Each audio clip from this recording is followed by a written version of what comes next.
Boa noite, para quem eu não falei boa noite ainda. Então, olha só para dar uma recapitulada do que a gente falou na aula passada. Na antropologia, a gente vai ter duas facetas. Uma que estuda a antropologia biológica, também conhecida como física, que ela vai estudar as características da sociedade. Ou seja, como antropologicamente... Olha a neném, agora que eu vi.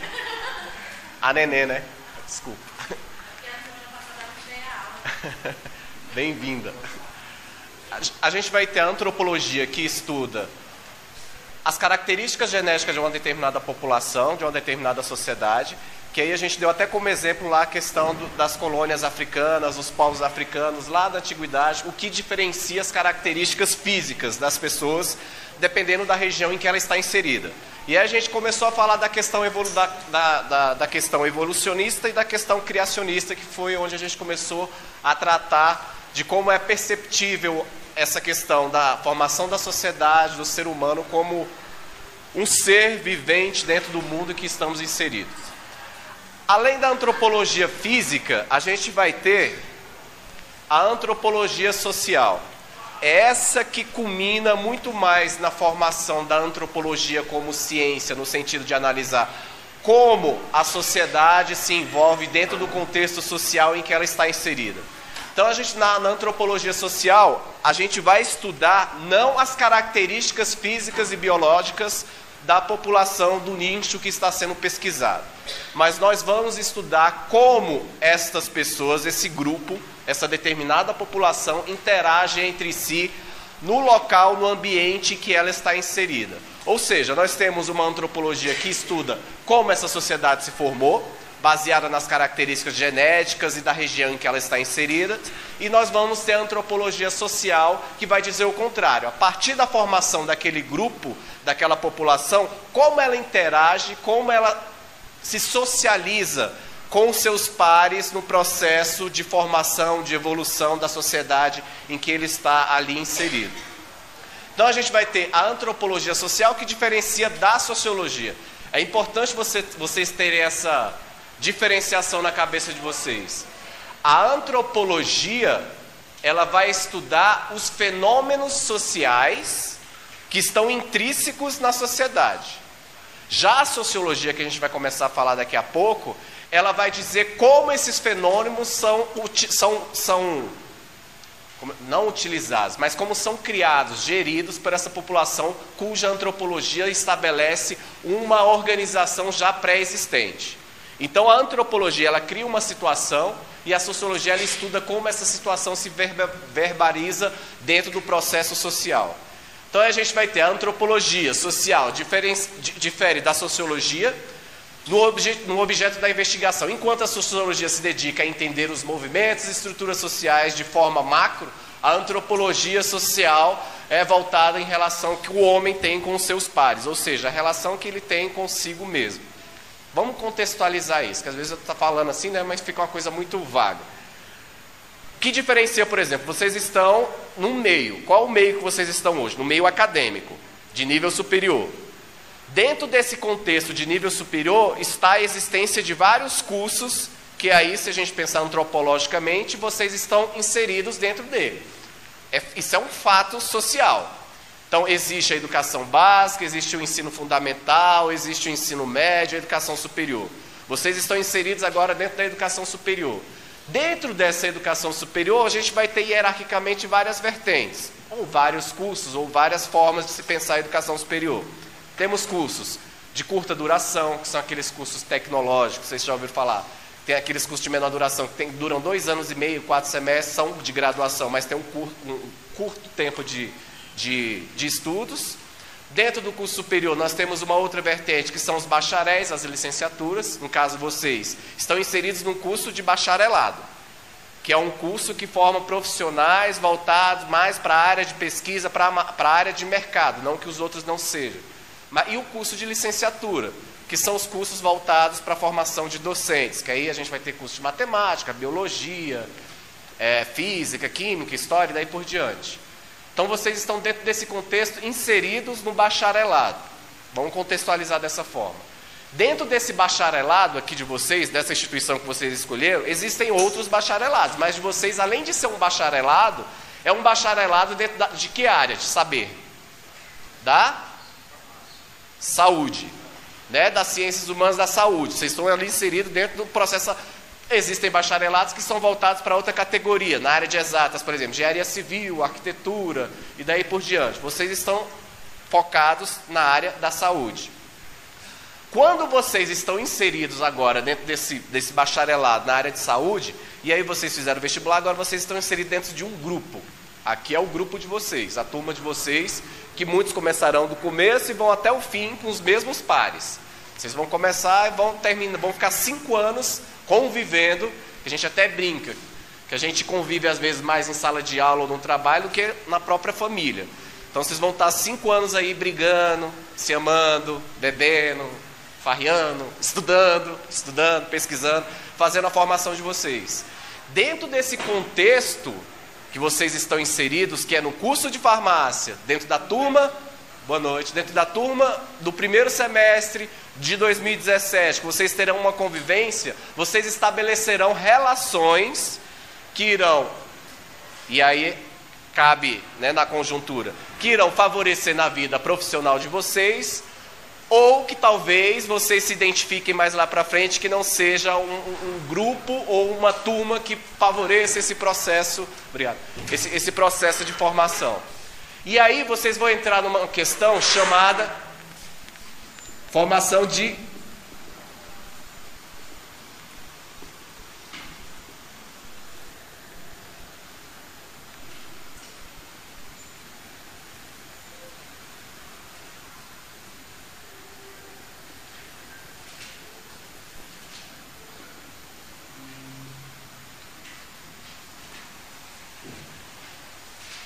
identidade. Alguém já ouviu falar nessa segunda palavra, alteridade? Alteridade. Vamos, ó, eu vou dar uma dica para vocês, que isso eu aprendi, é uma metodologia minha criada por mim mesmo, sabe? Quando eu tinha dificuldade de entender determinada palavra, que eu lia alguma coisa, principalmente aqueles textos mais difíceis do século XVI, século XVII, eu ia muito na nomenclatura. Então, por exemplo, alteridade é uma palavra que parece com identidade, mas não é identidade. Mas, por exemplo, se eu pedir para vocês aqui, aí a gente entra muito nessa questão. A gente sabe uma determinada palavra, na nossa cabeça a gente sabe, mas a gente tem dificuldade, por exemplo, de colocar no papel, de criar uma definição. Se eu perguntar aqui para vocês, definam para mim o que é identidade. Vocês sabem o que é identidade. A primeira coisa que vem na nossa cabeça é o RG, né?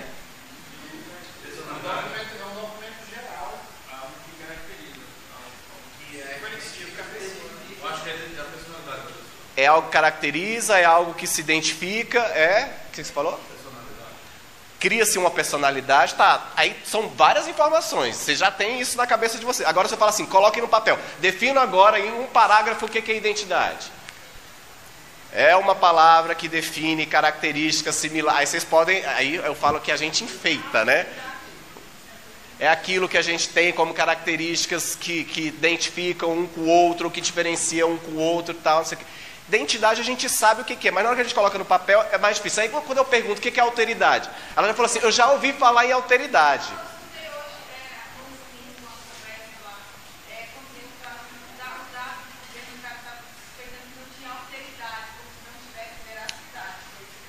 É parecido com isso. Não é bem, pode ser utilizado nesse contexto aí. Mas quando a gente fala em antropologia, identidade é isso que vocês já sabem, que aí a gente entra naquela questão do senso comum.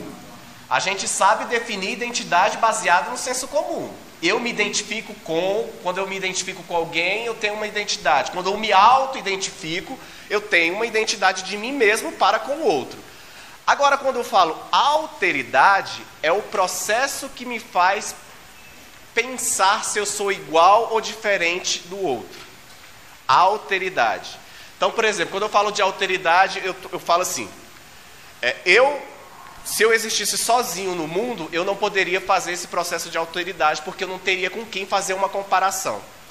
Então, quando eu falo de alteridade, é quando eu olho para o meu semelhante, aquilo que eu caracterizo como semelhante a mim, se ele é igual ou diferente a mim. Um exemplo, eu estou olhando para...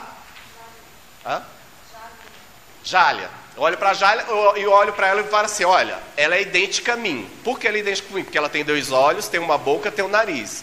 Entretanto, ela se diferencia em alguns aspectos. Ela é do sexo feminino, eu sou do sexo masculino. Elas têm uma determinada idade, eu tenho uma determinada idade só de olhar para ela. Ela tem características próprias dela, que quando eu olho para ela, eu não me identifico com ela. Mas ao mesmo tempo eu sei que eu possuo características semelhantes a ela, mas eu não consigo me ver como ela.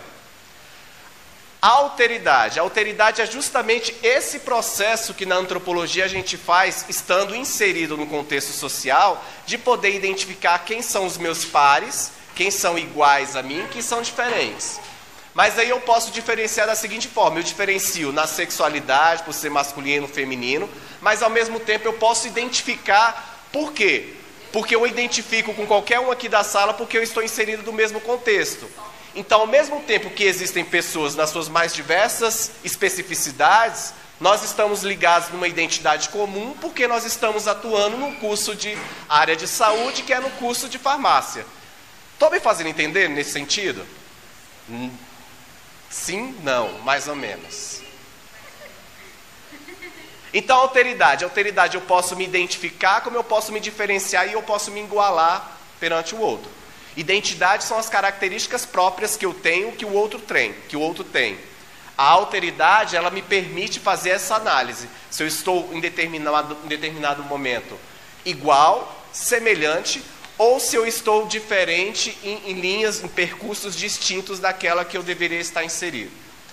Vamos dar um exemplo mais claro ainda. Relacionamento, casamento. Chega um determinado momento que você se identifica. Está apaixonado.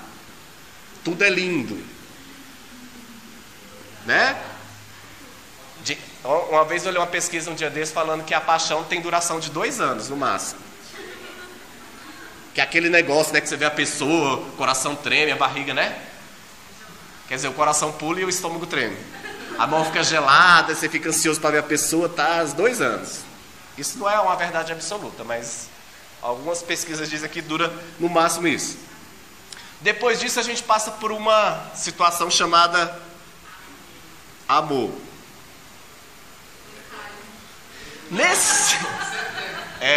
Nesse processo de apaixonite, você ainda tem com o seu par a identificação de algo comum. Nossa, tem tudo a ver comigo, achei o que eu queria. Tem o carro que eu sempre quis, a profissão que eu sempre... Tem tudo que eu sempre quis, que eu achei o grande amor da minha vida. A gente vive esse momento. Depois nós começamos a perceber a alteridade. O que é a alteridade? É justamente esse processo de diferenciação. Fulaninho é idêntico a mim no sentido de que aí vai o processo de construção. Eu tô aqui contextualizando de uma forma para vocês entenderem como é que se dá esse movimento. Aí você, nesses 2 anos, você começa a perceber que a pessoa possui características semelhantes às suas. Por exemplo, tem o mesmo propósito de vida, quer casar, quer ter filho, quer constituir uma família, quer viver feliz para sempre, quer aposentar e ter uma pousada lá no litoral. Isso são características comuns. Entretanto, nesse interim, você consegue perceber que a identidade de vocês começa a diferenciar-se em determinados aspectos. Opa, a gente tem características comuns, mas somos diferentes, por exemplo, em algumas atitudes. Eu penso educação de uma forma, meu parceiro, minha parceira pensa educação de uma outra forma. Eu penso em educar meus filhos de um jeito, meu parceiro pensa em educar meus filhos de outra forma. Eu tenho meus valores históricos. Fui criado dessa e dessa maneira. Fulano foi criado dessa e dessa maneira. Existe uma certa diferenciação.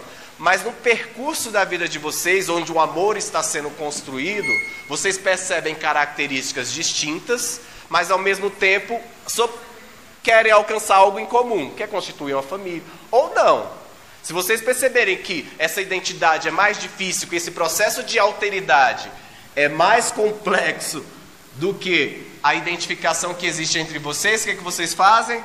Beijo, pula para o próximo. Next. Né? Vamos para o próximo porque você não tem característica. Exatamente. É justamente o processo. A gente tem algo em comum. Exato. E aí compete a nós colocar na balança. Será que sabe que ele deve... eu não sei vocês, mas meu pai e minha mãe sempre foi assim. 40 anos casados, 40 anos brigando. Mas eles colocam na balança. Não, mas fulaninho, como é que é? Seu pai dá condições para criar os filhos, é um bom pai, é não sei o quê, apesar de ser bruto, apesar de não sei o quê, apesar de ter, entretanto tem isso e isso que favorece. Então, é mais ou menos isso. E aí a alteridade vem nesse processo. O que eu tenho de características semelhantes e quais são as características que nos levam a viver num contexto que vá de encontro a uma vontade comum entre os dois. Então a antropologia mais ou menos é isso. É você analisar e balizar um processo, pegar aqui a área de saúde de vocês. Vocês terão, quem trabalha com farmácia tem viés para dar com pau aí para poder escolher, né? Você pode trabalhar com estética, pode trabalhar como gerente, não sei nem se fala se é gerente, como farmacêutico de farmácia, não sei nem se é esse termo que usa. Vocês podem trabalhar em hospitais, vocês podem trabalhar em clínicas, vocês podem trabalhar em laboratórios, vocês podem trabalhar em N locais. Vocês possuem uma identidade comum, entretanto, vocês se diferem um do outro no percurso que vocês vão escolher para a vida acadêmica de vocês. Não, eu quero pesquisar saúde pública, não, eu quero pesquisar processos de cura em determinadas doenças, criar medicamentos para combater determinada insanidade pública, ou em determinada doença pública, enfim, social e aí daí por diante. Então, nesse percurso antropológico em que nós estamos inseridos, seja academicamente, seja socialmente, seja familiarmente, a gente possui uma identidade comum, entretanto, a gente possui essa alteridade. É olhar para o outro e estabelecer que somos comuns em determinados aspectos, mas, ao mesmo tempo, eu consigo fazer uma diferenciação de características, mesmo dentro desse processo que eu me encontro nesse ciclo comum. Me fiz entender mais com esses exemplos assim, ou com mais? E aí, quando a gente vai falar de sociologia, a gente entra no aspecto diferenciado. Quando a gente fala de sociologia, a gente tem que pensar a sociologia no sentido de como fazer, e não o que fazer. Como nós, colegas, como nós, seres humanos, seja em determinada situação em que estejamos inseridos. Por exemplo, a sociologia é aquilo que se faz na coletividade. O que é diferente do que aquilo que já está pré-estabelecido, que a antropologia estuda, que são os processos que já são pré-existentes, inconscientemente ou às vezes conscientemente nós estamos inseridos, mas são as ações que temos que executar dentro desse coletivo que estabelece a sociologia como uma ciência humana. Que até o século XIV, século XV, a sociologia não era considerada uma ciência. E aí nós teremos 3 grandes pessoinhas, é igual a Divina Trindade. Eu sempre estou voltando para o lado religioso, né, no processo.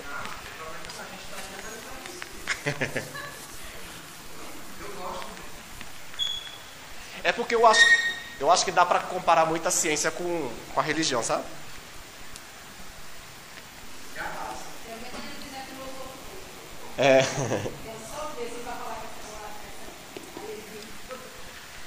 A tríade. A gente vai ter Émile Durkheim, a gente vai ter Karl Marx e Max Weber.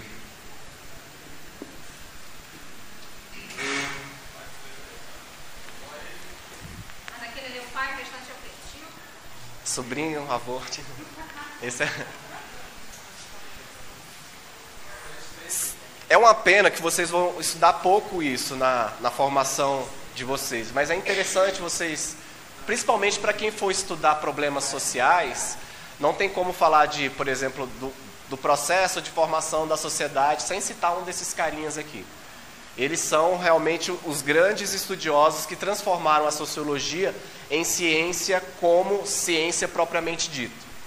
Então, por exemplo, há um tempo atrás a história não era considerada ciência, a antropologia não era considerada ciência, a sociologia não era, a filosofia não era considerada ciência, a própria teologia não era considerada ciência.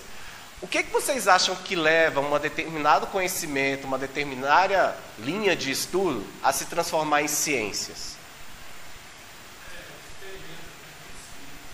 Experimento, pesquisa. Isso Sim, mas como é que eu estudo? Aí que está o boom. Na ciência a gente não tem como a gente abraçar tudo. Não dá, por exemplo, vocês vão entender isso lá quando vocês estiverem no oitavo, no nono. Você vai falar assim, vamos lá, vocês vão fazer uma pesquisa. Eu quero estudar, sei lá, um tema aí, infectologia animal. Vamos pegar um tema mais... O uso de medicamentos em crianças de 0 a 5 anos. Imagina, olha só o tema que eu estou usando. O uso de medicamentos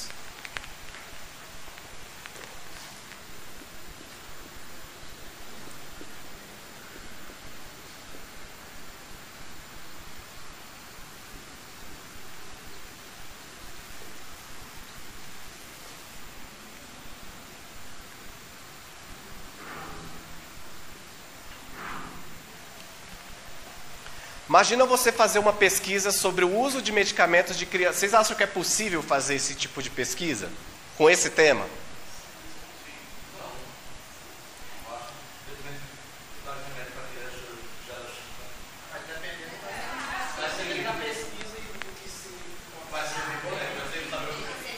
Imagina assim, eu falo assim, eu estou chegando aqui agora, eu sou um cara bambambam, fingindo que sou um bambambam, vocês são meus avaliadores.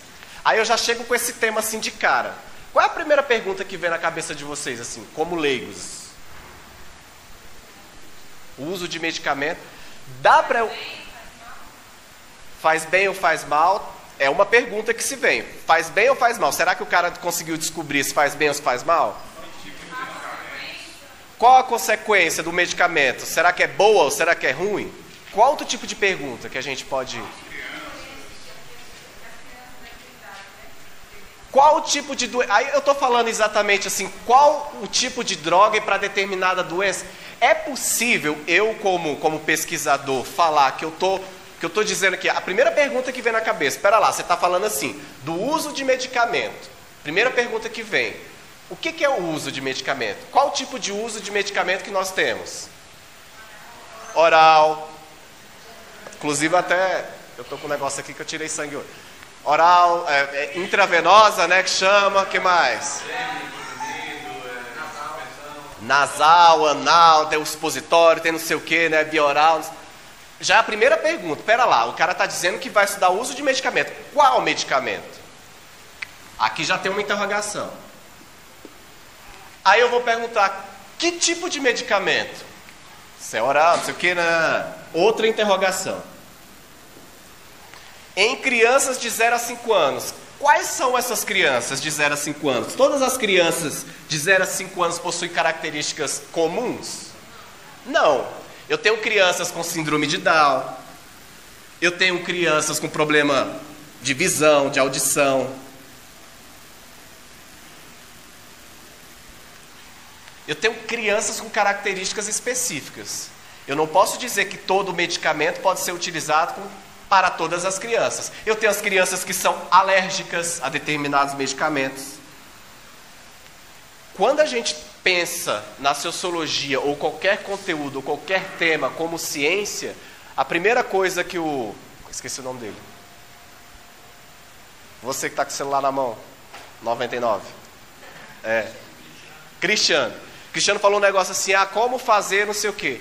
O que caracteriza um determinado tema ou uma determinada disciplina como ciência, que aí a sociologia vem fortemente com Emile Durkheim, é justamente estabelecer um método. Quando eu não tenho um método para analisar determinada interrogação social, aquilo não se caracteriza como ciência. Então já vão pensando logo, assim, você precisa delimitar bem o tema quando você vai trabalhar com uma pesquisa. Não tem como eu falar do uso de medicamentos em crianças de 0 a 5 anos, porque é muito amplo. Você que fez lá, está na segunda graduação, quando você fez seu TCC, acho que você chegou, muito seu orientador deve ter chegado e falado isso. Você chegou a fazer TCC em administração. Você fez? Aí o orientador falava assim, delimita. Aí você fala assim, que diabo delimitar, tanto delimitar e delimita. Porque por mais que a gente queira falar sobre um determinado assunto, a gente tem a tendência de querer colocar um tema macro para uma determinada pesquisa, para um determinado assunto, e não consegue estabelecer uma metodologia que transforme aquilo numa característica científica. Então, por exemplo, quando eu vou falar do uso de medicamento, eu tenho que estabelecer uma metodologia. Na metodologia que vem justamente essas perguntas que eu fiz para você. Uso de quê? Que tipo de medicamento? Qual medicamento? Qual criança que eu vou estar falando? De qual região? Porque uma coisa é eu falar de uso de medicamento para crianças do Distrito Federal que tem, entre aspas, acesso a medicamentos com mais facilidade. Que é diferente, por exemplo, de eu falar o uso de medicamentos de criança que está lá no interior do sertão, que não tem um posto de saúde. O acesso ao medicamento, a qualquer medicamento que seja, é diferenciado. Então já tem um aspecto sociológico aí que embute que talvez na minha metodologia seja um divisor de águas. Então, quando a gente fala de sociologia e vê Émile Durkheim, o Émile Durkheim veio justamente com isso. Ele é considerado o pai da sociologia porque ele estabelece um método para poder estudar a sociedade. Ele simplesmente não joga a sociologia ou o estudo da sociedade sem um mínimo de metodologia. E aí ele aplicou métodos em que ele começa a estudar fatos sociais. E essa palavrinha aqui é muito importante, fatos sociais. O que é um fato social? Se eu perguntar hoje para vocês, me digam um exemplo de fato social. Manifestação, o que mais? Revolução Industrial. Mas olha só, aí a gente vou puxar a sardinha para a minha área, história. Revolução Industrial, a gente tem a mania de pensar que a Revolução Industrial, a gente está vivendo um processo revolucionário, não sei se vocês percebem isso. O Brasil está vivendo um processo revolucionário. Mas eu não posso dizer que estamos vivendo um processo revolucionário agora. Eu posso dizer isso comparando com outros movimentos revolucionários que já tivemos. Então, por exemplo, quando você fala assim, Revolução Industrial. Na época da Revolução Industrial, 1789, eu poderia dizer, bater no peito e falar que estamos vivendo a era da Revolução Industrial. As pessoas não percebiam isso. É um movimento que não se percebe de imediato. Revolução Industrial, é até interessante você tocar nesse assunto, que a gente vai falar do próximo pesquisador que trata disso. Quando a gente fala de uma determinada revolução dentro da história, da sociologia, da antropologia, ela só é concebida como revolução tempos depois. Quando a gente passa pelo processo e verifica que a partir daquele momento houve um gap, um divisor de águas ali, e que aquilo realmente foi um momento decisivo para que a mentalidade social se transformasse. Ou a mentalidade de um determinado grupo se transformasse. Revolução Industrial foi isso. Nós passamos de um processo em que a gente trabalhava com a manufatura. Manufatura é quando a gente não tem a mão de obra especializada. Antigamente não existiam as indústrias. Existiam os artesãos. Os artesãos tinham as suas oficinas. Sapateiro. Vamos pegar um ofício que existe desde a Idade Média, passou a Revolução Industrial, a Revolução Tecnológica, essa função ainda existe. O sapateiro. O sapateiro ele tem um ofício. O alfaiate, o borracheiro. Os artesãos, então, na verdade, eram as pequenas microindústrias que existiam naquela época, onde uma pessoa era detentora de todo o conhecimento, de todo modo de produção. Então, por exemplo, eu era sapateiro, eu sabia construir o sapato desde a moldura lá do sapato, a colocar o prego no solado, a colocar o couro em cima, fazer todo o processo. Era eu que fazia isso. Com o tempo, essa função de artesão, ela é subdividida, e a gente vai ver isso, Karl Marx daqui a pouquinho, que essa função, ela passa então de uma especialização, que é detentora de uma pessoa, que é dentro dos ofícios, e ela começa a ser repensada no critério capitalista, que a gente vai ver daqui a pouquinho o que é o capitalismo. Então, quando a gente pensa num fato social, é justamente isso. Uma revolução que se acontece, mas determinados problemas e situações em que a sociedade está inserida. Sociologia estuda esses fatos. Então, por exemplo, Émile Durkheim ele escreveu um livro muito conhecido, ele começa a estudar então a questão do suicídio. Isso era um fato social lá na Idade Média, no processo de transição ali, da Idade Média para a Revolução Industrial, para o Iluminismo. Existia um grande processo de suicídio na Europa. E ele começa a estudar esse fato social. E ele começa a fazer alguns questionamentos. Por que a população está suicidando? Por que o maior índice de suicídio vem das mulheres? Por que o suicídio está entre pessoas de tais e tais idades? Por que o suicídio em determinada região ela é praticada de uma forma e em outra região é praticada de uma forma diferenciada? Então, Émile Durkheim ele começa a estudar esses fatos sociais. Então, o suicídio, ele compara e ele faz uma analogia que a sociedade ela vive fatos sociais, momentos específicos de determinada região, e que essa sociedade ela pode ser categorizada de duas formas. Uma sociedade que ela é mecânica, ou seja, tradicionalíssima, que nós ainda temos resquícios de sociedades tradicionais, tá aí lá o Oriente Médio para nos... Patriarquismo. Por exemplo, quando a gente vai lá no islamismo, que a gente vê lá ainda uma mesma sociedade da Idade Média que não houve uma evolução, que não se aceita, por exemplo, a inserção da mulher dentro da sociedade, que não se aceita pessoas com deficiência inseridas dentro da sociedade, eles matam mesmo, as mulheres têm que ser submissas aos seus maridos, eles não permitem o acesso tecnológico dentro do processo educacional. Então existe ainda muito essa sociedade que Émile Durkheim considera como uma mecânica, né? A patriarcal, aquela ainda onde, desde o começo do entendimento... Exatamente. Então a gente ainda tem esses resquícios, que é bem diferente de uma sociedade que ele chama de sociedade orgânica, que é aquela sociedade que permite a inclusão e aceitação, entre aspas, que não existe nenhuma sociedade que aceite a diversidade da forma como é. Não existe nenhum país, a gente até brinca, a gente fala assim, a gente busca democracia, busca os direitos iguais, mas é igual o céu e o inferno, o povo acha que existe, mas ninguém nunca viu. Vai na crença. Então, por exemplo, direitos iguais para todo mundo, onde todos vão viver, né, igualitariamente, não sei o que. A gente sonha com isso, mas nunca viveu isso na sociedade. E eu digo para vocês, não se decepcionem, nunca viverá. Enquanto existe humanidade, não vai existir esse negócio de igualdade social, jamais. Não existe isso nem na Dinamarca, nem na Polônia, nem no Japão. Tem equiparações, mas ninguém vive igualitariamente. Os mesmos direitos que um tem, o outro vai ter para sempre. Que aí vem a ideia, daqui a pouco a gente vai falar de Karl Marx, que é essa ideologia do comunismo, né? Todo mundo viver igualmente, acabar com o Estado, enfim. A gente vai falar isso mais para frente, que é um outro pensamento.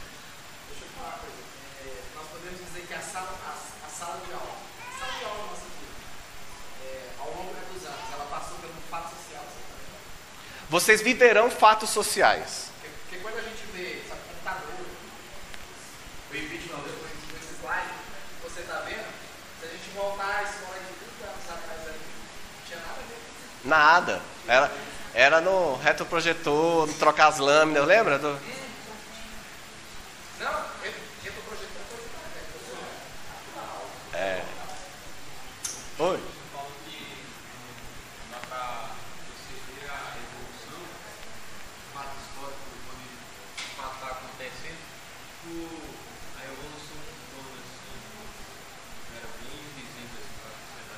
Então, o que é considerado como revolução? Não confunda revolução com revolta. A Revolução Cubana, que é considerada hoje a Revolução Cubana, na época era considerada como revolta, mas foi um grande divisor de águas. 30 anos depois, os historiadores consideraram aquilo como revolução. Igual, por exemplo, as passeatas que começaram na época das Olimpíadas, 3 anos atrás. Com a catraca livre, né? Começou tudo com o negócio da catraca livre, que eu até brinco. Eu viro e mexo, eu posto lá no Face. Cadê a Sininho? Né? Porque a Sininho veio, né? Fez aquele movimento todo da catraca, não sei o que, começou com os rolezinhos, não sei o que, foi chamando o povo, um dia ela foi presa, fechou a boca, não falou mais nada. Panelaço, por exemplo, que aconteceu, não sei o que. Hoje em dia a gente não vê mais isso. Então, ali foi um momento, um fato que alguns historiadores já consideram como um momento revolucionário, onde cadeou um acorda Brasil, um acordo sociedade, onde a população começou a ter uma visão, uma visibilidade maior para a política. Mas isso a gente não pode dizer ainda que é uma revolução, que na história a gente fala que revolução tem um tempo, né? Não se faz revolução da noite para o dia. Revolução é um processo. Talvez a gente nem possa dizer, tiver lá beirando a morte, tiver com nossos 70, 30 anos, se pode ser dito uma revolução. Talvez os nossos netos, nossos bisnetos caracterizem esse momento que estamos vivendo agora como um momento revolucionário, onde o povo foi às ruas, onde o povo reivindicou, ou não. Pode dar em nada também. Então, é como se fosse tem um processo. Ela não acontece da noite para o dia. Depois que passou. Exatamente. Então, o fato social hoje, ele pode ser considerado, às vezes, como uma revolução social, ou não, mas é um fato que permeia e mexe com uma sociedade, com um determinado coletivo. Aí você falou assim, então aqui nós na sala vivemos um fato social. Vocês viveram um fato social. Primeiro, escolheram o curso. É um fato social que você escolheu inconscientemente, foi um fato que levou vocês a vir estudar farmácia e ver que... Eu lembro que eu perguntei na aula passada o que motivou vocês a fazerem farmácia. Muitos de vocês falaram assim, recurso financeiro, porque é uma profissão que está em voga e que eu possuo várias vertentes de se trabalhar e que me dá um retorno financeiro rápido. Isso é um fato social. Vocês escolheram um curso de farmácia por condições financeiras, é um fato social. Ninguém, não vou dizer ninguém, mas a maioria das pessoas hoje não está procurando uma profissão que simplesmente traga amor e prazer, que não existe. Foi-se o tempo, vou ser professora porque eu adoro dar aula, como foi meu caso, por exemplo. Mas passou. Não é, e aí você vê que ou você recomeça e refaz, muda aquele fato social, mas o que eu quero dizer é que vocês coletivamente pensaram numa questão financeira que levaram vocês a escolher o curso de farmácia. Então, Émile Durkheim vem justamente pensar esses fatos sociais. É a partir de um fato social que eu consigo entender a sociedade que eu estou inserido, o estado em que eu estou inserido, o movimento em que eu estou inserido, o processo social em que eu estou inserido. Então, por exemplo, se a gente pegar aqui o Brasil como exemplo, contextualizando, fato social. Nós estamos vivendo um momento onde nós passamos por 2 impeachments na história do Brasil, nós passamos por revoluções, passamos por direta já, saímos de uma ditadura militar, tudo isso é fato social. E isso são os macro fatos sociais. Mas a cada dia nós vivemos micro fatos sociais. Vocês vivem micro fatos sociais, por exemplo, no contexto familiar da vida, da estrutura familiar de vocês. É um primo que passa necessidade, é um parente que está doente, é não sei o quê. E ali existe um fato social em que o contexto familiar está inserido. E existem os macros. Que aí, quando a gente considera esse fato social como ciência, como estudo e pesquisa, são realmente fatos que mexem com a estrutura social de uma determinada sociedade. Tá claro, Durkheim? É óbvio que não tem como a gente aprofundar, porque o tempo é curto. Mas foi um dos pais justamente porque ele pensou nisso. Não tem como se estudar a sociedade sem estudar um fato social que interliga todas as pessoas. E que para eu estudar esse fato social eu preciso de um método. Não basta eu simplesmente dizer, vou estudar o suicídio como ele estudou, sem analisar características que levam aquele determinado grupo a cometer o suicídio. Sem considerar, por exemplo, qual é a região que a pessoa está inserida, qual é os pontos positivos e negativos do suicídio, o que leva um determinado grupo a se suicidar. Então, é essa metodologia que deve ser pensada. Não entendi. A conclusão dele é que realmente o Estado era realmente um facilitador do suicídio, para aquela época, né? Aí foi quando ele descobriu realmente que esse movimento revolucionário que a sociedade europeia estava vivendo, era que culminou nesse processo suicida, né, da sociedade. Esse processo de que antes eu tinha uma mão de obra especializada, perco meu emprego para o cara do lado, ou tenho que dividir os meus conhecimentos com outras pessoas para poder trabalhar. O capitalismo foi uma das grandes molas para a questão do suicídio. E ainda é em algumas sociedades. Se a gente vai no Japão, por exemplo, o índice de suicídio é muito grande.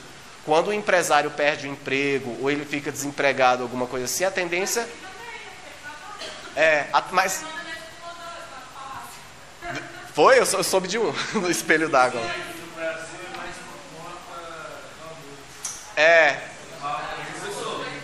Eu lembro quando eu estudava lá no CEUB, pelo menos, a gente só esperava. Começava o semestre, alguém se matava lá dentro. Começava o semestre, alguém se matava. A gente, hoje não vai ter aula. Então só... Diga. Então por que é organização social? A organização social, ela se estabelece dentro do... A organização social é como a sociedade que você está, ela se caracteriza. Por exemplo, nós vivemos no Brasil, qual é a característica social que nós temos? Nós vivemos numa democracia, no presidencialismo, isso é decidido coletivamente. Isso é uma organização social. Nós somos o quê? Monoteístas, não permitimos casamento com mais de uma pessoa, somos cristãos, na grande maioria, temos... É um fato social, então. É um fato social. A divisão de classe latente no Brasil é um fato social. Por que nós temos uma divisão de classe tão latente no Brasil, que, por exemplo, na Dinamarca ela não é tão latente? Aí nós temos que considerar todo o contexto histórico. Por exemplo, o Brasil é um bebê. Eu acho que nós somos muito evoluídos perto de, assim, considerando o tempo de vida que nós temos. O Brasil, gente, só tem 500 e poucos anos. Aí a gente quer comparar o Brasil com os Estados Unidos, o Brasil com a Europa, que é uma sociedade milenar. Nós... História do Brasil, nós fomos... Isso vocês aprenderam, né? Que o Brasil foi o quê? O que o Pedro Alves Cabral fez? Não, ele veio de Portugal e tem uma palavra que a gente usa que já está de desuso. A gente fala que quem descobriu o Brasil? Não é essa pergunta que a gente aprende na escola? Quem descobriu o Brasil? Olha o sentido. Quando eu falo assim, descobrir e achar. Qual que é a diferença da palavra descobrir e achar?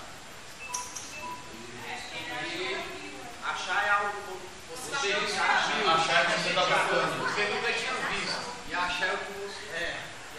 Vamos juntar os dois aqui. Fala você. Achar é quando você está procurando. Quando você está procurando. Achar é quando você já teve. E daí você perdeu o que você acredita. É tipo São Longuinho. Descobriram e não sabiam para onde ele caiu. Você não sabia. Vocês aprenderam quando o Brasil foi descoberto, que é o que a gente aprendeu, que o Brasil foi descoberto, né? Que um belo dia pegaram as 3 capitanias hereditárias, Pinta, Nina e Maria, né? Vamos andar então, que até então não sabia que o planeta era redondo. Achava-se que em um determinado momento os navios iam cair no precipício, onde ali tudo ia acabar, que a gente não tinha essa tecnologia. E a gente sempre bateu na tecla que o Brasil foi descoberto. Quando a gente descobre alguma coisa que a gente não conhecia, certo? Entretanto, olha só, olha a chave do negócio. Com quem? A gente falou a aula passada da questão da Pangeia. Lembram? Pangeia, que todos os continentes eram unidos. E na geografia a gente aprende que as placas tectônicas estão ali em constante movimento, igual a paixão, batendo, mas chega uma hora que elas vão se afastando. Então foi assim que os continentes foram sendo subdivididos. A gente aprendeu que Portugal fazia comércio com quem? Com os índios. Tá aqui o Brasil.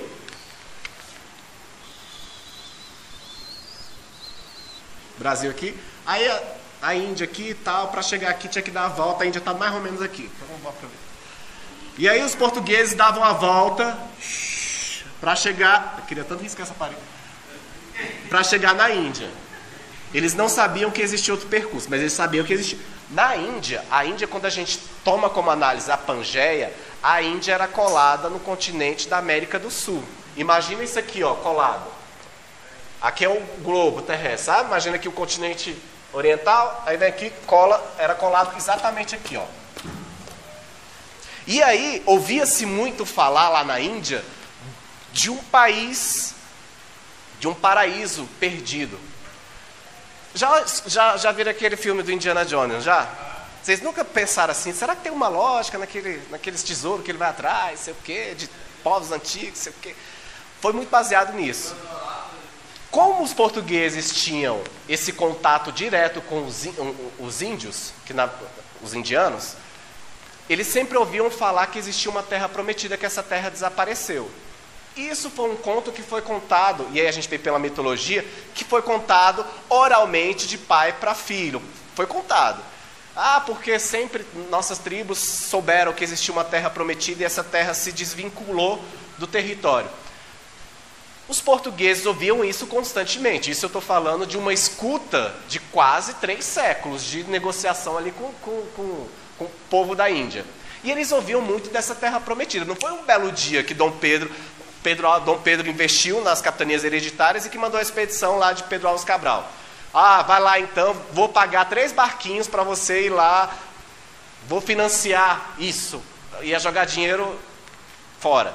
Porque ouvia-se dizer. E aí ele quis, então, investir nessa expedição. Vai lá ver se vai rolar mesmo. Tu não vai voltar mesmo, porque os monstros marinhos vão te comer, eu sei que você não vai vir mesmo, tal, não sei o que, não vai achar. Quando a gente fala em descobrir e achar, existe essa grande diferenciação. O Brasil, ele não... Se vocês fizerem alguma prova de história, de concurso público, e falar assim, o descobrimento do Brasil, já marca falso, porque isso não cai mais em prova. Descobrimento. Você ia falar assim, o achamento do Brasil, o achado do Brasil, por que achado? Porque a gente já comprovou cientificamente e antropologicamente, arqueologicamente, que na costa litorânea da América do Sul, aqui perto da Bolívia, Uruguai, Paraguai, não sei o quê, foram encontrados sítios arqueológicos com especiarias da Índia, que eram aqui, corpos encontrados. Então foi todo feito um estudo e que percebeu-se que a Índia possuía pessoas, e tinham pessoas que moravam nessa costa aqui, que tinham características muito parecidas com os indianos. Então o Brasil, quando a gente fala que o Brasil foi achado porque sabia-se que existia uma terra, mas não sabia para que rumo começar a procurar. É igual quando a gente perde alguma coisa, a gente sabe que ela existe, não sabe onde está, mas eu tenho noção de que ela existe, já ouvi dizer que ela existe. Então o Brasil foi achado, o Brasil não foi descoberto, o Brasil foi achado, mesmo que cientificamente não se tenha comprovação de que eles ouviam determinados relatos, mas isso até mesmo, se vocês já tiveram interesse, na carta de Pero Vaz de Caminha, quando ele vai lá relatar qual era a terra, que ele fala assim, conforme sempre encontramos, digamos, a vosso senhor, que é para o imperador, que a terra foi encontrada como diagnosticado pelos índios, não sei o que, não sei o que. Então a gente aprendeu que o Brasil foi descoberto, mas a palavra certa não é descoberta, é achado. Porque sabia que existia uma terra prometida. Então, isso, aí voltando lá para os 500 anos, o Brasil ele é muito novo, historicamente, para poder a gente fazer uma certa comparação com os países europeus ou com a própria América do Norte. E já começou mal. O povoamento já foi uma coisa... Vocês sabem que o Brasil foi povoado por ladrões portugueses, né? A América do Sul existia outros países na América do Sul já antes dessa vontade. Estou falando só da América do Sul. Não, existia. Na verdade era um continente único. Na verdade, quando os portugueses vieram para cá, a Amazônia não fazia parte dessa divisão. Porque na hora que falou assim, chegou a notícia lá na Europa, opa, achamos uma terra, descobrimos a terra prometida. O que aconteceu? Abriu os olhos de todo mundo, aí veio a galera todinha, opa, acharam a terra não é de ninguém, vamos ver então como é que a gente chega a isso. Aí vieram então os espanhóis. Por isso que aqui do lado o povo fala espanhol, né? Os argentinos, não sei o quê. Aí eles vieram, enquanto os portugueses vinham por aqui, os espanhóis fizeram uma outra rota e saíram de baixo para chegar até aqui e começaram a colonizar aqui. Por isso que nós temos na América do Sul povos de língua portuguesa e povos de língua espanhola. Chegou-se a notícia. E aí foi aquela guerra que vocês aprenderam lá na história, entre portugueses e espanhóis. Teve a guerra do Paraguai, que depois a gente conseguiu vencer e expulsar os espanhóis daqui, porque a gente conseguiu conquistar ali a Amazônia. Então, esse processo histórico, esse fato histórico que nós estamos inseridos, é um fato que deve ser estudado e deve ser considerado. Então, quando eu falo de revolução hoje política, de democracia no Brasil, que eu falo que nós estamos bem na fita, nós, comparado com outros países, comparado com a Europa, comparado com a própria Ásia, nós em apenas 500 anos já conseguimos debater, já conseguimos contextualizar um processo histórico que para eles foram um processo que demorou assim milhares de anos. Então aquilo que na história a gente sempre fala, a gente aprende com os erros dos outros para aplicar no presente, para verberar no futuro. Então a história vem justamente para isso. E a antropologia nada mais é como estudar esse fato social, que ela é, e a sociologia e como esse fato social ela é produzida dentro do contexto em que a sociedade está inserida. Viajei demais? Não?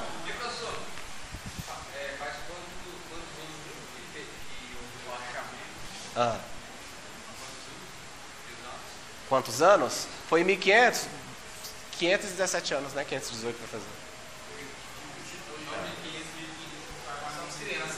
É um bebê. Os Estados Unidos foi que ano, mais ou menos, anos depois? Estados Unidos foi bem antes. Você fala o quê? Da América do Norte, a invasão do México? Isso foi concomitante, foi mais ou menos 1400, 1300. Foi antes do Brasil, a Revolução ali. O Canadá existia já? Canadá? Já.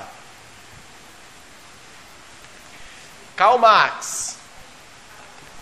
Esse carinha é massa, velho. Assim, hoje não, esse final de semana eu tava assistindo, eu gosto de ler e ver videozinho, sabe? E aí eu tava vendo um documentário. Nós da área de ciências humanas, nós consideramos Karl Marx como o cara.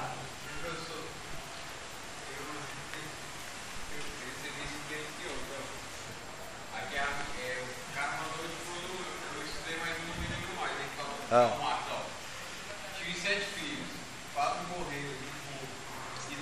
4 morreram de fome, e 2 se suicidaram. Nunca trabalhei na vida e sempre fui sustentado pela a esposa burguesa coxinha. Mas inventei uma teoria de como cuidar do mundo, mesmo nunca tendo cuidado da minha casa. Karl Marx foi bem. Ele primeiro, ele casou, ele era da classe média. Ele era formado em filosofia, economia e direito. Um belo dia ele tentou fazer o mestrado dele, não foi aprovado. Depois ele foi aprovado com louvor no doutorado na área de filosofia. Só que os estudos dele sempre foram voltados para fatos sociais. Ele, assim como Emile Durkheim, ele queria tentar achar explicações para a sociedade em que ele estava inserido. E aí ele começa a participar de um grupo de pesquisadores que estudava um negócio chamado comunismo. Só que antes dele estudar isso, ele chegou numa determinada definição. Ele primeiro tinha que definir o momento histórico em que a sociedade europeia estava vivendo. Então a gente passou daquela fase lá. Ele nasceu em 1818 e morreu em 1883. Ele pegou o boom da Revolução Industrial, que foi em 1789. Deixa eu botar uma linha de tempo aqui. Na história, gente, isso aqui é bom vocês saberem. A gente vai ter a pré-história. O que caracteriza a pré-história, quando vocês estudarem a história? Fala alguma coisa quando fala da pré-história. Homem das cavernas, tá, beleza. As pessoas eram o quê? Nômades, Nômades, não tinha moradia fixa. Tinha várias características aqui. Viviam da caça, não tinha escrita, não tinha, né? Depois da pré-história, nós vivemos o que os historiadores chamam de história. Depois da pré-história?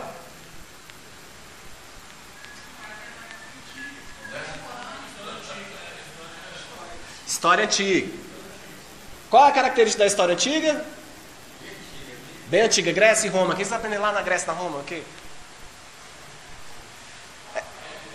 a sociedade começa então a viver em sociedade, né? As polis, lembra das polis? Surge a democracia, os movimentos políticos, sei o quê, o direito romano. Então existe uma legislação aqui. Aqui nós já temos a escrita e aqui nós já temos a formação, entre aspas, do Estado. As pessoas deixam de ser nômades, de viver. O que são os nômades? São aquelas pessoas que coabitam em determinada região para suprir suas necessidades. Então, por exemplo, eu moro aqui numa determinada região, enquanto ela me fornecer água e comida para pescar, para caçar, não sei o que. Acabou aquilo, vou lá, mudo com o meu grupo familiar e vou para outra região e faço a mesma coisa. Já que na história antiga, esses povos começam a ter moradia fixas e viver em comunidade. Dentro desse viver em comunidade se estabelecem regras, são as famosas polis. Dentro dessas polis tinha o imperador e tinha quem legislava lá, e onde eles criam as regras para viver coletivamente. Depois da história antiga a gente tem a Idade Média. Idade Média. Quando é que vocês usam esse termo, a palavra mediano, média? Ah, fulano passou na média. Por que os historiadores deram para esse período aqui, a partir de 1290? Idade Média. Ou ainda, alguns historiadores chamam isso aqui de Idade das Trevas. Quais eram os fatos sociais que os historiadores perceberam nesse período aqui, de 1290 a 1498, mais ou menos? Isso varia muito de historiador para historiador.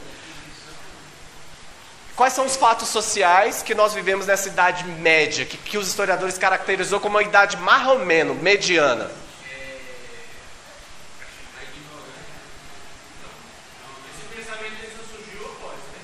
Após, na época ninguém, daqui a pouco pode falar que a gente viveu, que nós estamos vivendo a Idade Média contemporânea. Na época do iluminismo surgiu muito essa questão da propagação da Idade Média, né?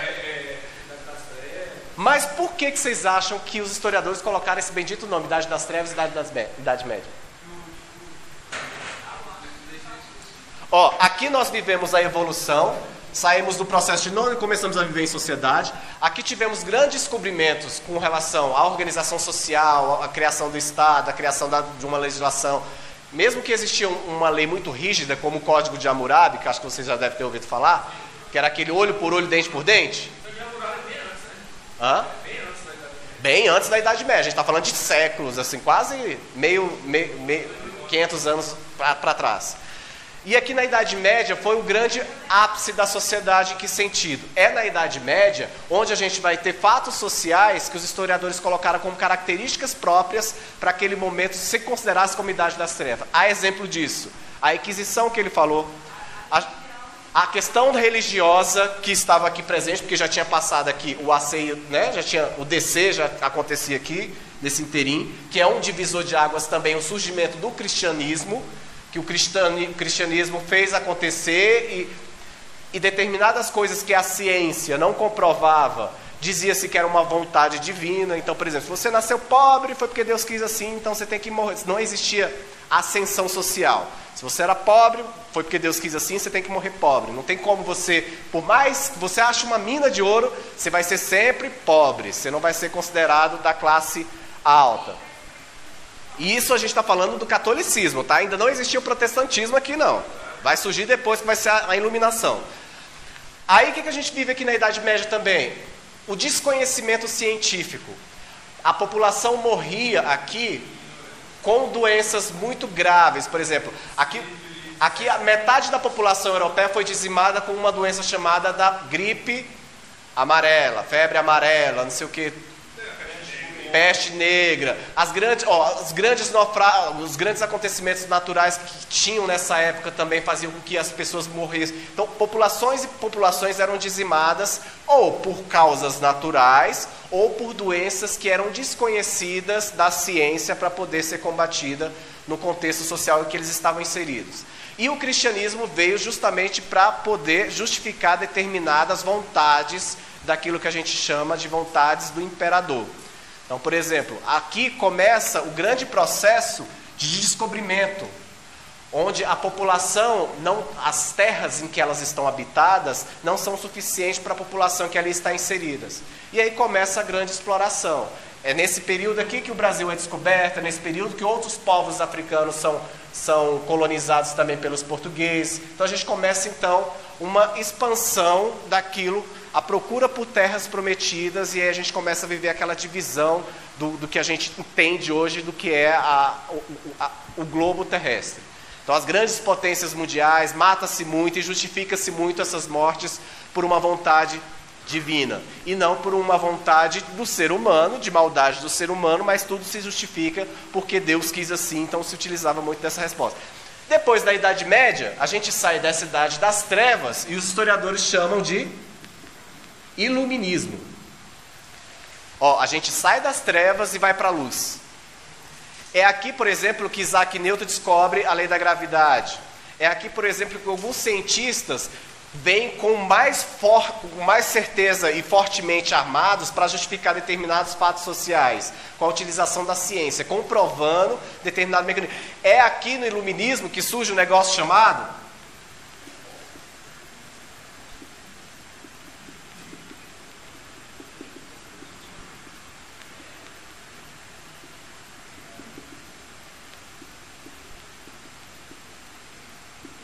protestantismo.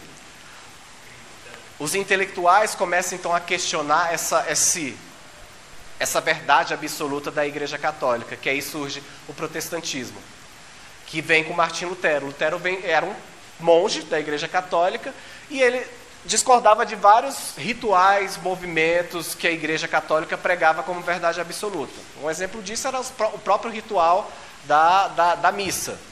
Que ele, então, a Bíblia, ela em latim, a maioria das pessoas não tinha acesso à escrita, à educação, não sabia ler, só quem poderia ler a Bíblia em latim era a classe alta, os monges, mulher então, nem pegava da Bíblia, que um filme bom para vocês lerem, entenderem esse momento aqui, nesse processo, se chama Flores... Nome da Rosa. Nome da Rosa. Que é daquele do monge lá que... É um filme bacana, que ilustra... E aí vem Martim Lutero justamente contestar isso. Por que a missa é rezada de costa para a pessoa, em latim, e a tradução do que está escrito na Bíblia é feita por uma pessoa que se diz saber conhecer isso, e a maioria das pessoas acreditavam no que aquela pessoa estava pregando, dizendo. E ele vem justamente para contestar isso. E muitas contestações partem daqui, não só de contestação religiosa, mas com contestação científica. Exatamente. E assim, não se cabia mais dizer que era uma divina providência. Aqui não se aceitava mais, por exemplo, você nasceu pobre porque Deus quis assim. Mas eu trabalhei, consegui meu dinheiro, não sei o que, não vou ter ascensão social. E aí o homem em sociedade começa a contestar essas verdades absolutas que era vivida aqui no iluminismo. Depois do iluminismo, que chega aqui, a gente vive a Revolução Industrial.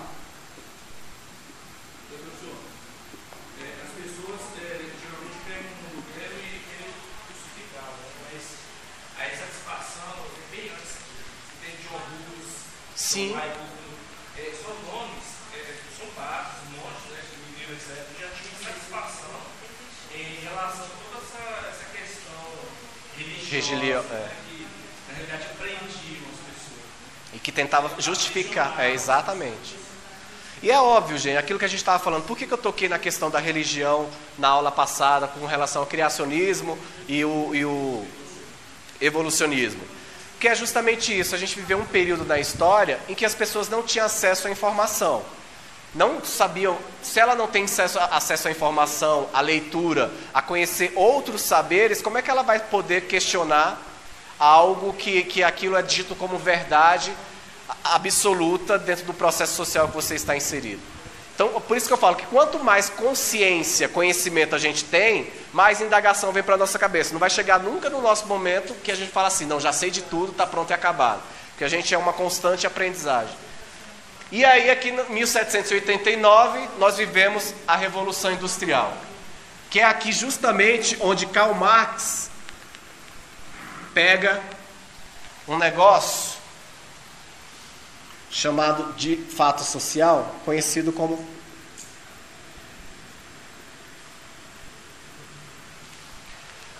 antes da Revolução Industrial. Como é que era feito, por exemplo, quando eu vou falar assim da carteira?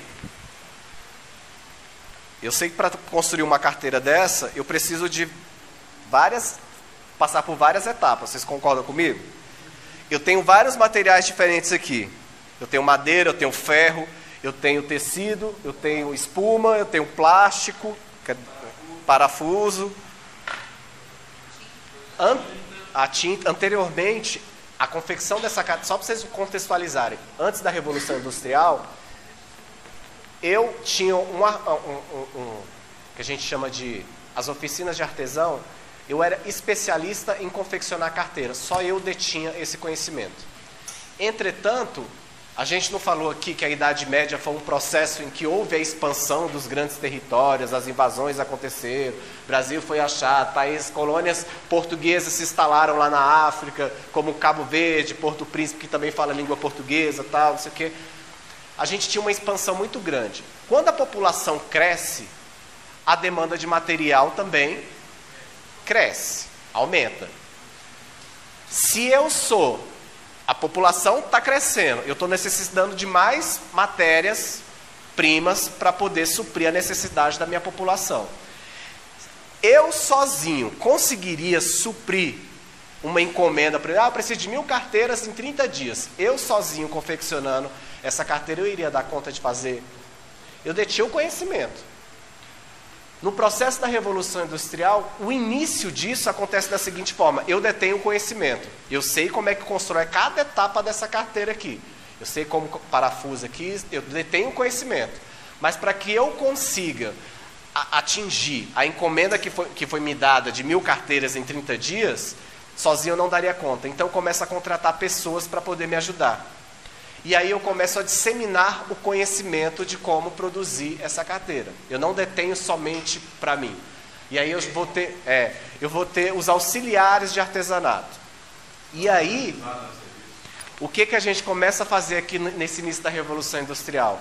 Eu começo a distribuir especificidades, especificações da construção dessa carteira. Opa, eu detenho o conhecimento todo, mas eu vou dividir o conhecimento com você, por exemplo. Eu vou te ensinar a ser especialista em construir o tampão. Então, em vez de você construir junto comigo uma cadeira toda, você vai fazer só o tampão, porque você vai fazer em maior tempo, e em maior quantidade, obviamente, porque a peça é menor. Vou ensinar ela a fazer o estofado, você vai ensinar como parafusar. Então, eu começo a criar mecanismos de produção específicas. Eu começo a distribuir. Então, você se torna especialista em tampão, ela do estofado, você de parafusar. Então, a gente começa a trabalhar em sequência.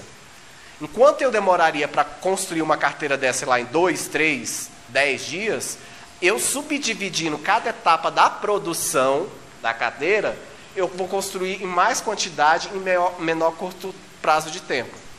Conseguem perceber essa ideia que surge com a Revolução Industrial? Então, a Revolução Industrial é justamente isso. Em vez de eu deter todo o conhecimento, eu faço especialidades do conhecimento e consigo produzir em maior quantidade para atender uma necessidade do mercado. Que é isso que é conhecido como capitalismo, que Karl Marx vai estudar. Um fato social. Só que para isso, se eu perguntar para vocês aqui, o que é capitalismo? Como é que vocês me definiriam capitalismo? Me explicariam. Por exemplo, estou aqui, eu falo assim, se o filho de vocês chegar amanhã e falar assim, pai, aprendi um negócio, mãe, aprendi um negócio, capitalismo. O que é isso? Como é que didaticamente vocês explicariam isso para um menino de 7, 8 anos? É fácil a gente falar assim, você é capitalista, você não sei o quê. Agora vamos definir contextualizando assim de uma forma bem clara. Coisa que é difícil de se explicar esse fato social contextualizando com os dias de hoje. A gente sabe o que é capitalismo, mas a gente não sabe como funciona. Mas onde tudo começa? Vou continuar com o exemplo aqui da carteira. Vamos lá, vamos abrir uma fábrica aqui de carteira. Aqui, vamos ser uma empresa, somos sócios aqui. Eu tenho 51%, vocês têm 49%. Mas, vamos lá, então a gente vai construir então, uma fábrica de carteira. Vamos construir uma fábrica de carteira. O que a gente precisa primeiro? Hã? Matéria-prima. Calma. Matéria-prima. Aí a matéria-prima a gente pode colocar tudo. Ferro, plástico, parafuso, não sei o que, são as matérias-primas que a gente precisa. Beleza. Tá aí, eu tenho uma matéria-prima. Chegou um monte de estoque. Ó, gente, chegou um caminhão lá das carteiras pra gente montar. Quem é que vai montar isso? Depois que eu tenho a matéria-prima, eu preciso? Mão de obra. E é qualquer mão de obra? É uma mão de obra o quê? Mão de obra especializada. Não é qualquer um que vai saber fazer carteira, não. Boa igual a nossa, não. Mão de obra especializada. Ó a setinha. Depois que eu tenho a mão de obra especializada, o que eu preciso?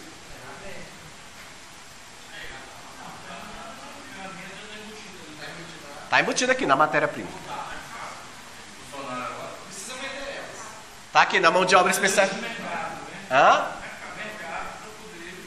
Mercado, quem compra, consumidor. Quem vai consumir, né, as carteiras? Escola, faculdade, consumidor. Depois que eu consumo, que eu tenho consumidor, quem compre, qual é a próxima etapa? Hã? Vender está aqui. Está entre aqui e aqui. Depois que eu vendo, eu tenho o quê? Eu vou vender pelo mesmo preço que eu... Eu tenho o quê? Lucro.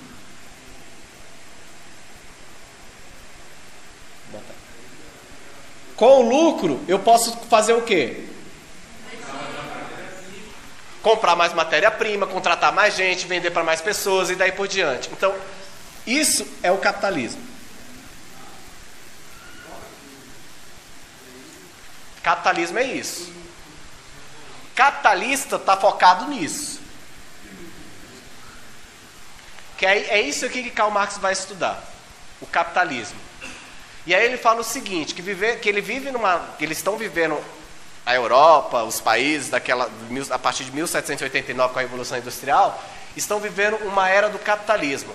Onde dentro dessa mola aqui, desse círculo viciante, que o capitalismo é um círculo viciante, quem é o mais prejudicado nesse ciclo? A mão de obra, concorda?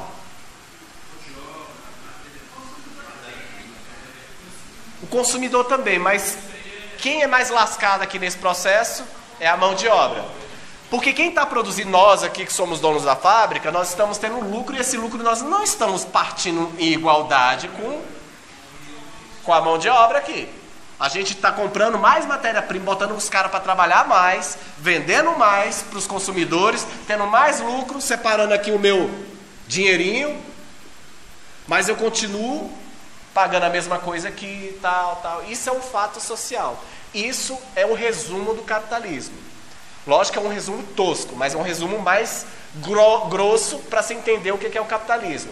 Esse é o fato social que Karl Marx vai estudar. E ele vai dizer que esse movimento que acontece aqui com a Revolução Industrial cria um outro fato social, que é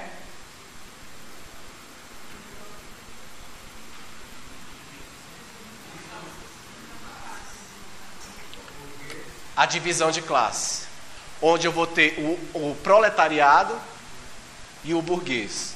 O proletariado é aquele que trabalha nas fábricas, sei o quê, e o burguês é aquele que é o dono da fábrica. Então a gente vai ter essas duas categorias. E no discurso de Karl Marx ele vai dizer o seguinte: a sociedade só vai ser igual para todos a partir do momento em que este se rebelar contra este. Que aí vai falar da revolução capitalista. Quando o proletariado atacar os donos da fábrica e tomarem as fábricas, é quando a gente vai ter uma igualdade, através da revolução.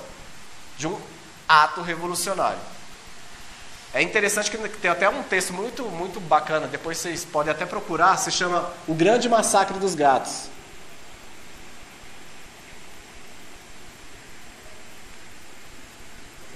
Oh.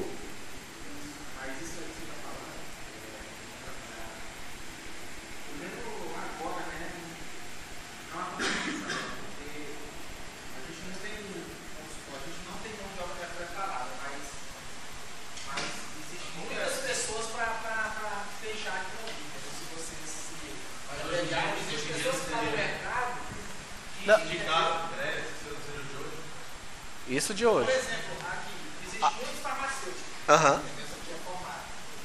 Mas se sair, vai ter livro lá para tomar aquele espaço. Hoje sim. Mas hoje sim. Mas o que Karl Marx tentava explicar era um fato social daquela época. Então, assim, ele dizia que esse processo era um processo irreversível se os proletariados não fizessem uma revolução imediata. E é o que a gente vive hoje.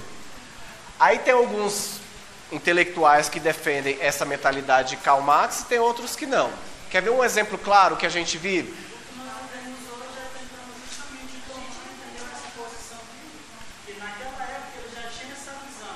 Exatamente. Quando a gente pensa assim, quando vai fazer uma comparação, quem tem mais ou menos essa análise, entre o governo, o projeto político do governo do Lula e da Dilma e o governo que estamos vivendo hoje.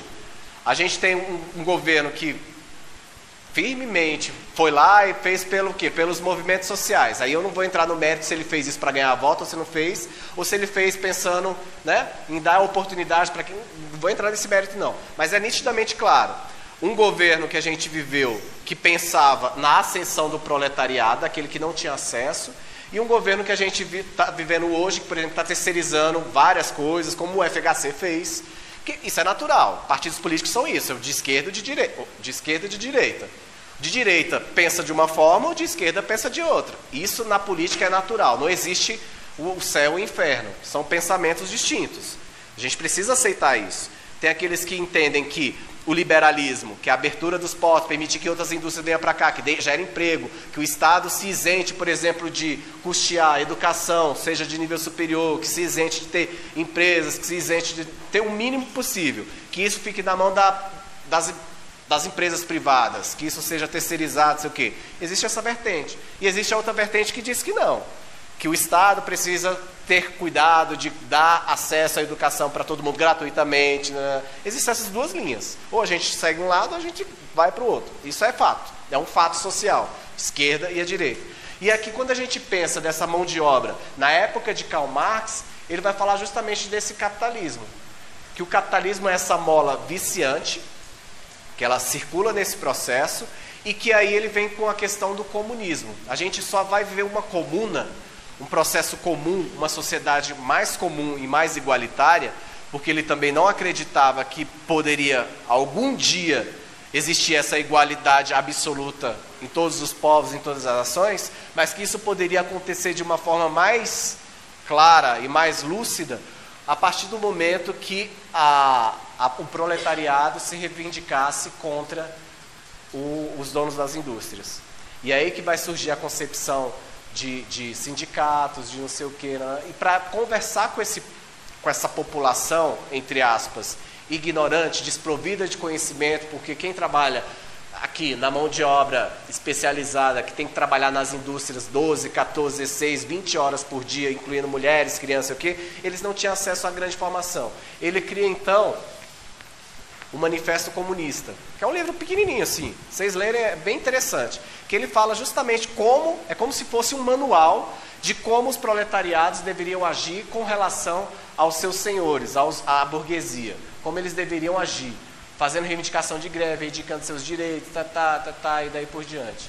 Então ele escreve esse livro, o Manifesto Comunista, depois ele escreve Capital e a ideologia alemã, que é ele tinha muitos escritos que ele, naquela época, tinha muitos economistas que eram a favor ou contra isso. Uns eram a favor de que o capitalismo era isso mesmo, que era um processo sem volta, que tínhamos que viver isso mesmo, que não tinha que ter esse negócio de evolução. E aí ele critica muito outros autores com relação às suas obras literárias.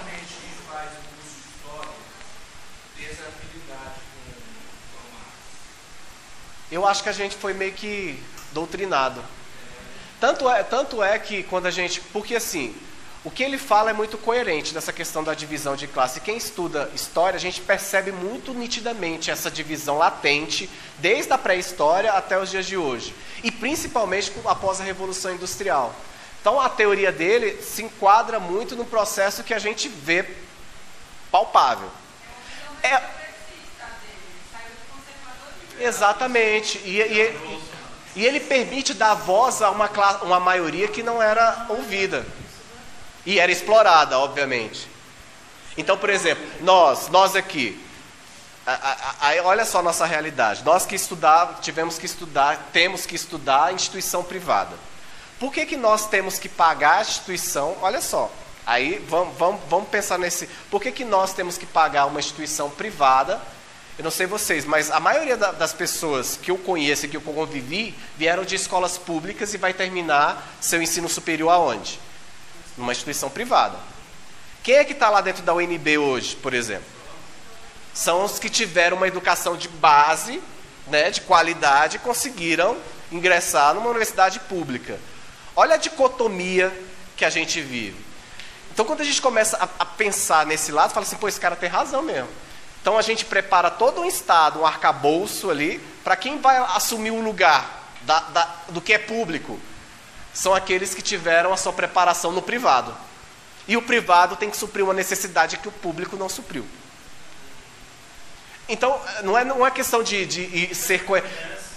Tem coisas de Karl Marx, por exemplo, hoje, que eu não concordo. Que eu acho que não é bem por aí.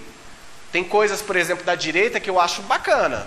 Em alguns pontos de vista. Por exemplo, eu sou a favor de acabar com a estabilidade do serviço público. E olha que eu sou concursado. Porque a gente sabe que a fala nossa, serviço público, fala assim, ninguém pode... Eu não sei você, mas eu nunca vi um servidor público ser mandado embora. Assim, abre um PAD ali, né, um processo administrativo. Tem que acontecer muita coisa. Não.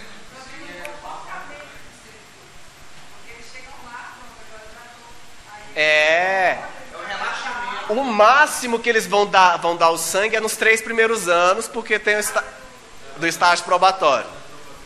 Depois disso...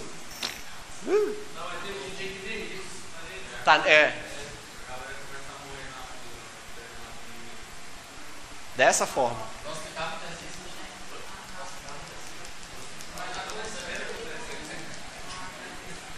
Karl Marx, então, vem com um método diferenciado. Lembra que a gente... Jesus Cristo também tinha um pensamento bem semelhante, assim, essa questão do socialismo, né? Da divisão, do partilhar.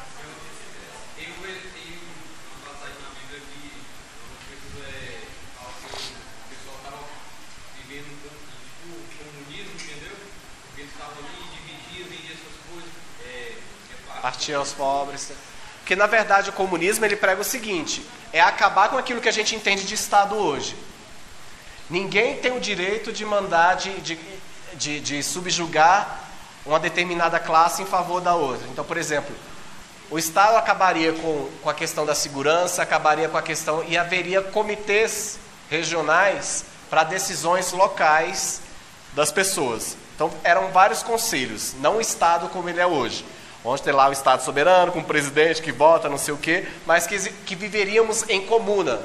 Por exemplo, aqui em Águas Claras, teríamos a prefeitura e teriam as pessoas que estariam ali propícias para isso. E Karl Marx vai sempre falar o seguinte, que existem pessoas que possuem as suas especificidades e tem pessoas que não possuem especificidades. Karl Marx também não era o pai dos pobres, o pai de nada disso não, igual... A gente compara Karl Marx com Getúlio Vargas, que a gente aprendeu erroneamente isso. Mas não é bem assim, não. Ele dizia o seguinte, que existem pessoas, características próprias dentro do contexto social, em que pessoas são mais propícias a viver determinadas lideranças que outras não. Então, essa característica social também deve ser levada em consideração dentro desse processo de revolucionário. Eu sou competente, por exemplo, na oratória, ela não é. Mas ela é competente, por exemplo, na confecção de um determinado produto, e eu não sou. Então ela tem mais características para suprir uma necessidade de organização, de produção de determinados produtos, e eu tenho mais especificidade e característica de falar perante o povo, de ser um professor, de ser, enfim, um orador qualquer.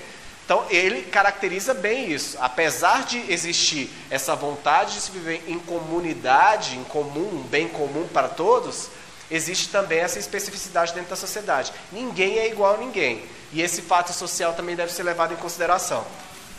E da mesma forma que Durkheim lá estudou um método para poder explicar a teoria dele, Marx também utilizou uma chamada de MHD, que é o materialismo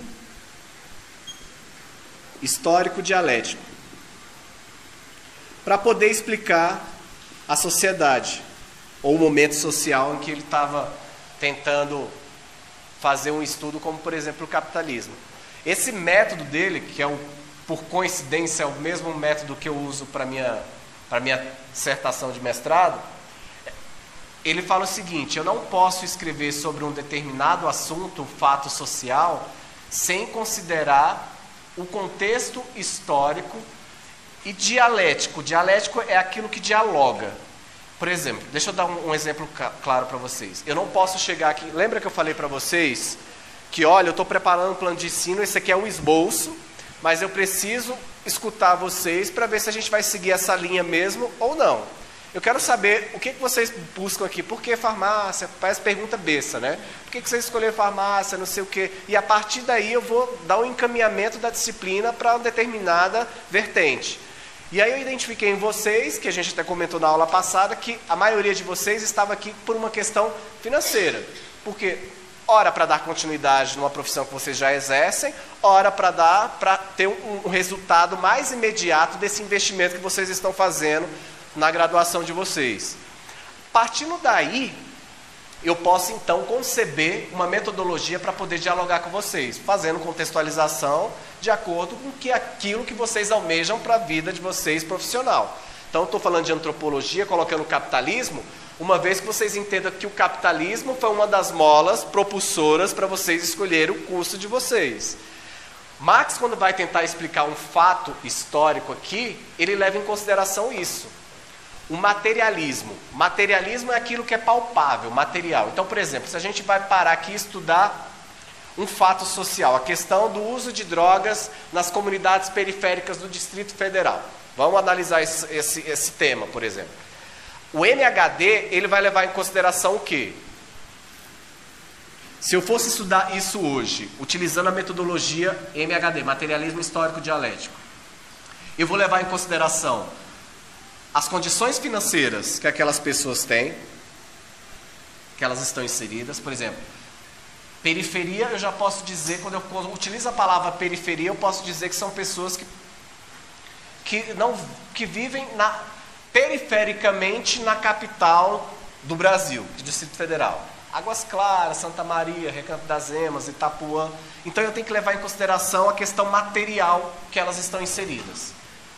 Qual é o índice de alfabetização, de acesso à educação que essa região que eu estou estudando, ou essas regiões que eu estou estudando, possuem com relação à educação? Eles possuem acesso à educação? Qual é o contexto familiar que essas pessoas que eu estou estudando, no caso do uso de drogas na região periférica, qual é o contexto familiar que eles foram criados?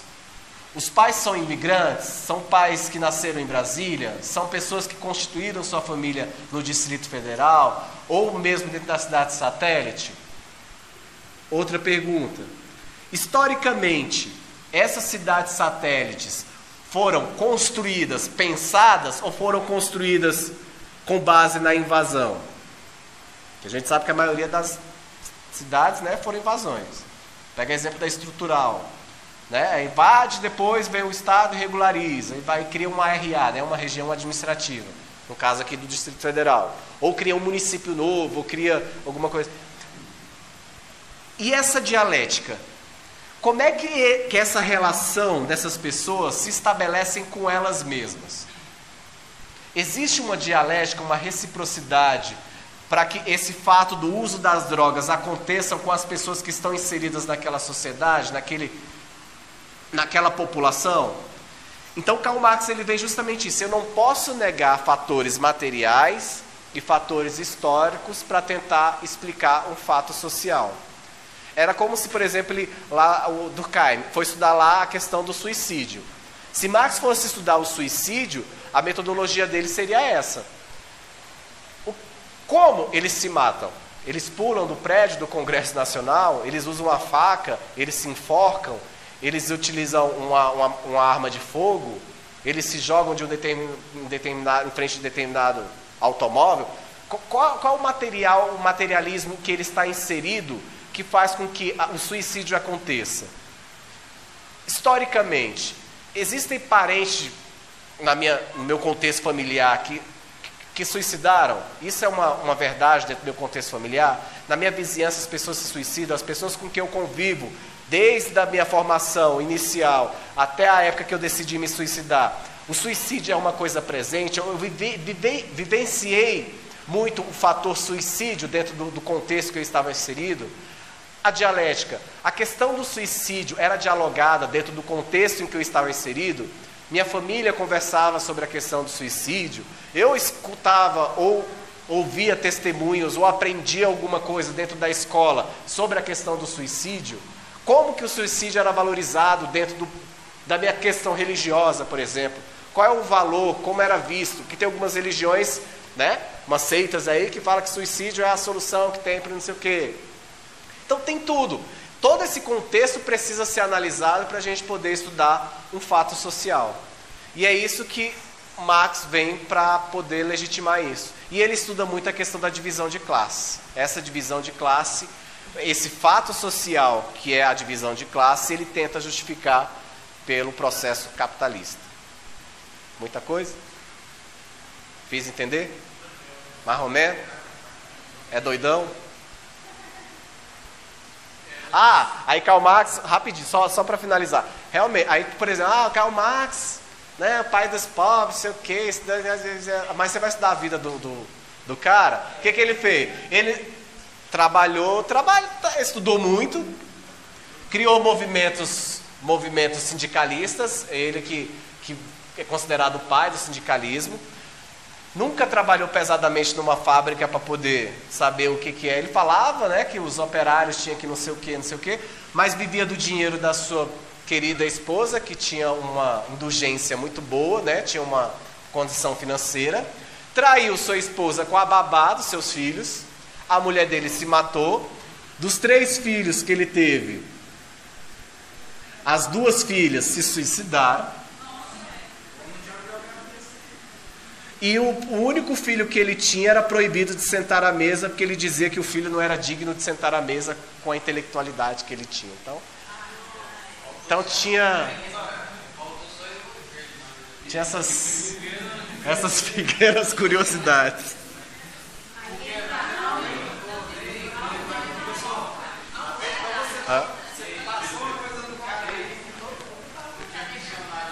Mas é isso, professor tá... Não, e por incrível que pareça, apesar disso, porque assim, o profissional e o profissional não tem nada a ver, né? Mesmo assim, a minha linha de pesquisa, por exemplo, você chega lá na Universidade de Brasília, na área que eu estudo, que é educação, políticas públicas da educação superior. Todo mundo lá é marxista, do meu eixo temático. Meu orientador é marxista, mas também o cara é marxista, mas chora por um dinheiro que é uma beleza. Então, assim, é um antagonismo velado, sabe? Assim, vamos dar... Os marxistas, os comunistas, isso aqui,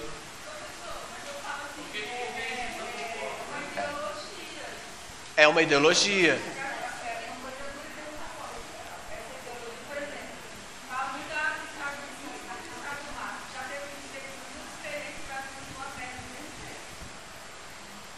Mas tem que comprovar que o sistema não funciona, né? Não funciona. Assim, como metodologia, para você estudar... Teoria, sim. Teórico, né? Mas no prático mesmo, União Soviética, Cuba...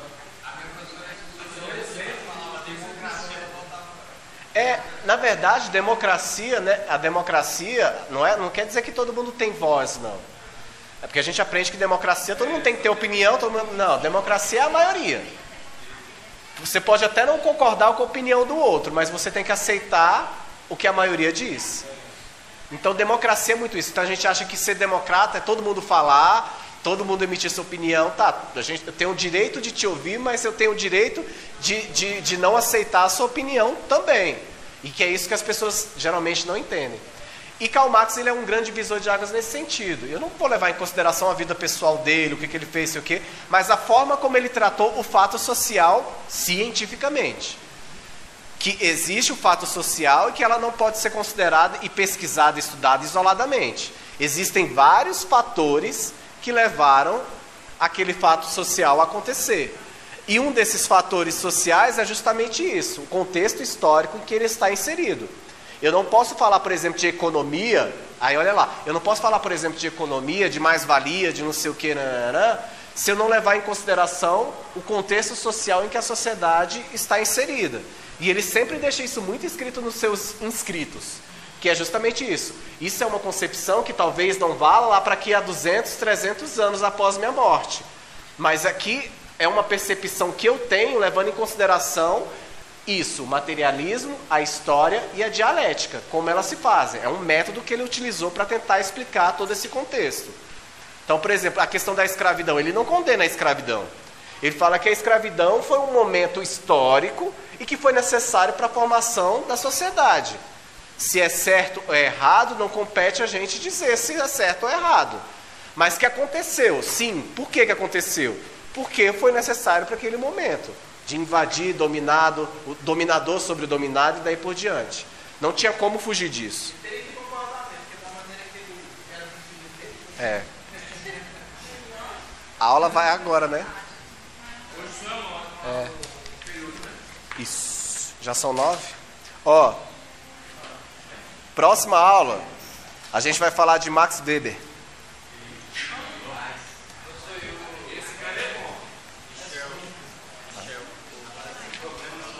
Já o Foucault? Não, o Foucault é mais para a área da psicologia, né? Você vai ver em outra... Vocês decidiram como é que a gente vai fazer a distribuição dos seminários? Vamos para a democracia agora. Vamos... Como é que é? Vamos treinar democraticamente.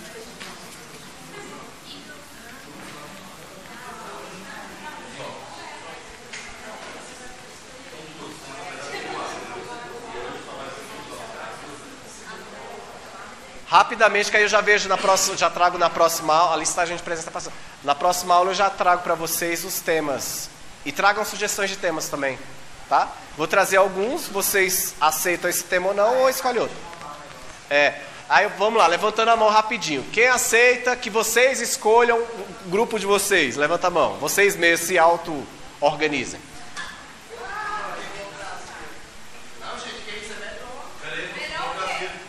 Ou o professor faz a escolha aleatoriamente do grupo. Não, pode fazer o grupo e sorteio. Então, é isso mesmo.